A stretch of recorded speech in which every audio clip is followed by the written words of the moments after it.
ఎవరినైనా పాపి అంటే ఒప్పుకుంటారా? నువ్వు పాపం చేసావంటే ఒప్పుకుంటారా? నువ్వు దొంగ అంటే ఒప్పుకుంటారా?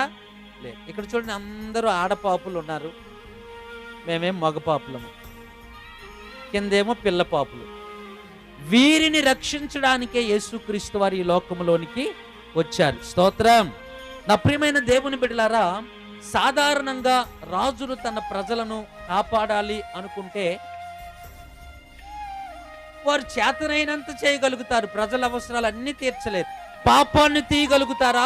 రాష్ట్ర దేశ పాపాలను తీయగలుగుతారా? మన పాపాలకు ప్రక్షాళన చేయగలుగుతారా? అంతెందుకు, వారి బిడ్డల పాపాలు తీసుకోగలుగుతారా? రక్త సంబంధికుల యొక్క పాపాలు తీసుకోగలుగుతారా? అంతెందుకు, వారి పాపాలే వారు ప్రక్షాళన చేసుకోగలుగుతారా? ఈ భూ అధిపతులైనా రాజులైనా, నా ప్రియమైన దేవుని బిడ్డలారా, వారు గొప్పవారే అయి ఉండవచ్చు, ధనవంతులే అయి ఉండవచ్చు, గనులే అయి ఉండవచ్చు.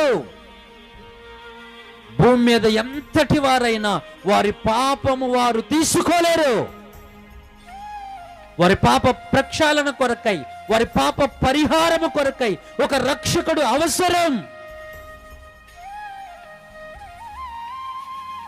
అందుకే రాజులు పాపాలు కూడా తీయగలిగిన వాడు నజరేయుడైన యేసు. కాబట్టే ప్రభులు అనబడిన వారి పాపాలు తీయబడిన వాడు నా యేసు ప్రభువు. కాబట్టే ఆయనకు బైబిల్ పెట్టిన పేరేంటో తెలుసా?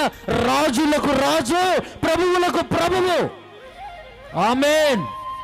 రాజులకు రాజు, ప్రభువులకు ప్రభు అని ఊరకనే అనలా.